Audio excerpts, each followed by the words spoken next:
Yo, what's up, YouTube? This is your boy Alex, and not the time, it's time for another YouTube video. This is gonna be Sex Game top top 15 badass supervillains of all times. It's not talking about sex and dating. It's just for fun entertainment. That's all it should be taken as. It shouldn't be taken 100% literally or serious. It's just good fun entertainment. You have entertainers that entertain people that play basketball, football, baseball, boxing, wrestling. You got people who entertain you in television and film, and you got people who entertain you when they do YouTube videos, and that's all you should think of it. It's just good, fun entertainment. Something to get you to laugh at, have fun, take you back to the days when you was a little kid, back in high school when you were playing basketball or at the park playing football. Everybody has their favorite superheroes, their favorite action heroes. Everybody has their favorite supervillains. When you read comic books, there's the hero, there's the villain, there's good versus bad, there's right versus wrong. Even in the video games, everyone has their favorite heroes and villains in video games. So this is for everyone. This is for men and for women, young and old, black or white. Just look at it as fun, exciting entertainment and nothing else. So don't take it personal or literally. It's just fun. I want to switch up my content. It's not good to always talk about sex and dating all day, every day. And I am going to make a future YouTube video called What Happens When You Talk About Sex All the Time and how that can turn against you. Right now, it ain't time for that video. This is where I switch up my content. Because I have a big video project coming up that's going to be called Sex Game, the greatest film directors in Hollywood. And that's going to be a very big video, and I might turn that into a 3-part series and give you something more fun and exciting than the usual content. So there's my content, and then there's what's going to be my new content. Maybe later, midsummer, we get back to our original content. So if that's okay with you, we're okay.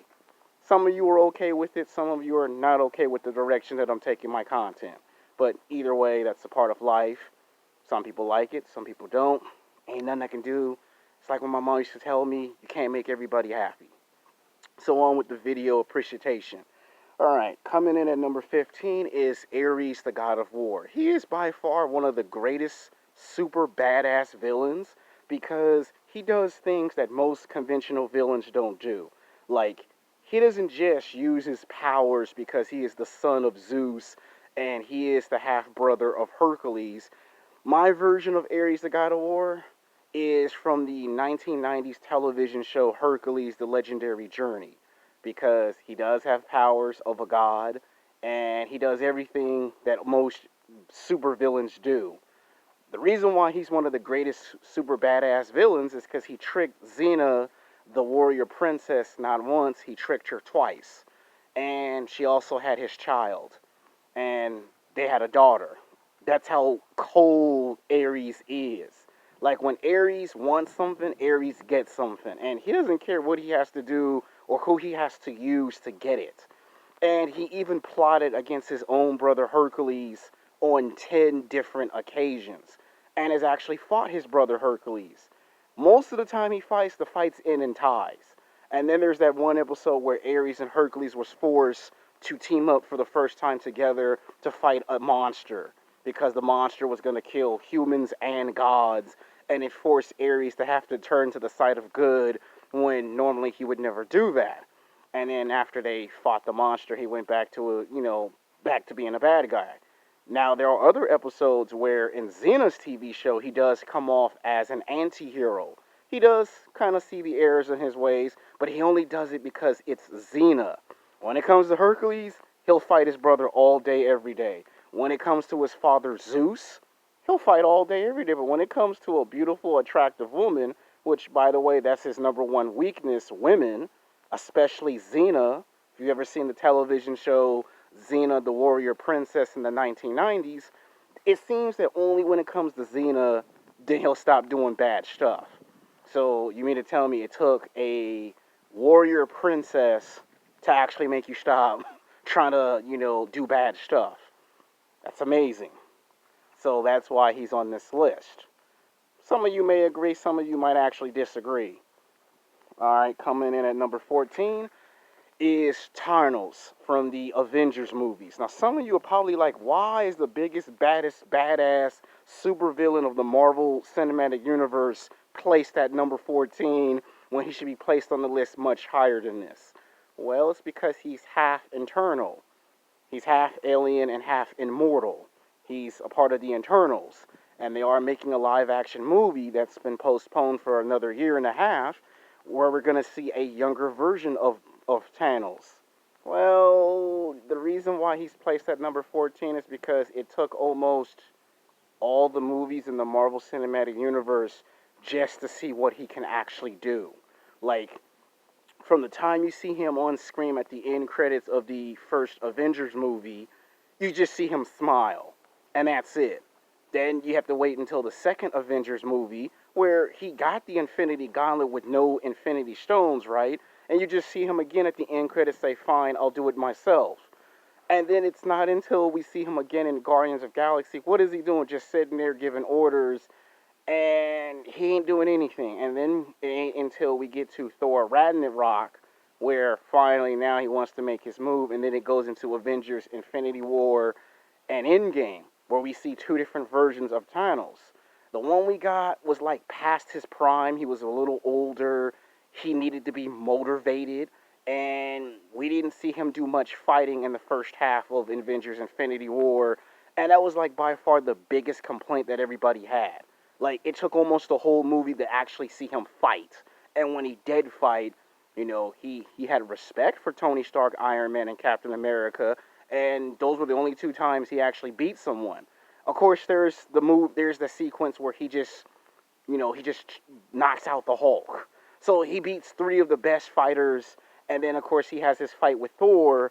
A lot of people felt like he just gave up when it came to Thor. Like, he beat Captain America. Before that, he beat Iron Man. Before that, he beat Hulk. But when it comes to Thor and Avengers Infinity War towards the end of that movie climax, he just gives up when it comes to fighting Thor. Like, in other words, we don't even know what would have happened had these two fought each other at 100% maximum of their abilities. And I'm not just talking about the Infinity Gauntlet. I'm talking about the way he just gave up while fighting Thor. And then when we see the beginning of Endgame, again he gives up when he fights Thor. It's like, what? Again he gives up? So when we get the 2012 Thanos from Avengers in Endgame fighting him, we get to actually see that Thor, Iron Man, and Captain America have trouble with that version.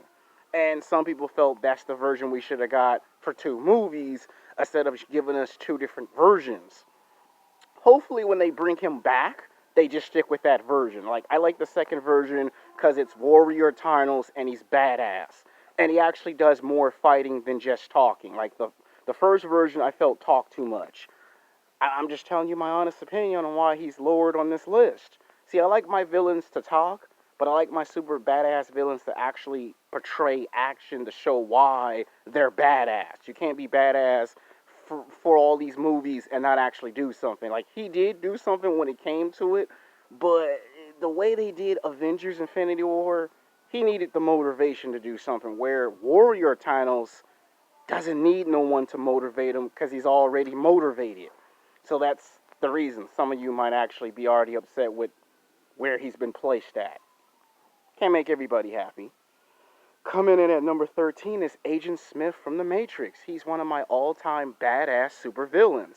What makes him a badass supervillain is that he has his powers right from the beginning of the movie of the first film, Matrix, where his powers are not just inside the Matrix computer program system. He has his powers in the real world, which makes him very dangerous and unpredictable. You can never tell what he's going to do because he's cold and calculating. A guy in a suit that looks like he worked for the FBI, the CIA, and then to have superhuman strength, superhuman speed, stamina, regeneration abilities, shape-shifting abilities, and the fact that he was able to do all of this while being nice and civilized is even more scarier. And the way that he would just say Neil's name, Mr. Anderson, and then when he gets beat at the end of the movie, you think that's the last time we see him. But then he comes back and he's able to make copies of himself. And then he steals a human host and infect that body so he could be inside the Matrix and in the real world at the same time and create problems for Neo in the second and third movie. And you can't tell me that's not impressive. I mean, the way he does that. See, everyone thinks the first time they hear the speech, it is inevitable. Well, I'm pretty sure Agent Smith is probably mad because Thanos stole that quote when it was Agent Smith who kept saying it in all three of the Matrix movies. It is inevitable. Makes you wonder, should there ever be a fight between Agent Smith from the Matrix versus Thanos? Oh, who gets to say the word? Because, after all, it was Agent Smith who said, it is inevitable. Just saying, if people actually think about that. Coming in at number 12 is Sephiroth from the video game Final Fantasy. Now, he's on here for a bunch of reasons. A lot of women think he's sexy and cute, thinks he's hot. You know, he drives badass motorcycles. He has this big-ass, indestructible sword. Now, he was a genetic engineered superhuman that became a super soldier. So he's kind of like Captain America, where he's got the superhuman strength, the superhuman speed, the stamina, the fighting capabilities.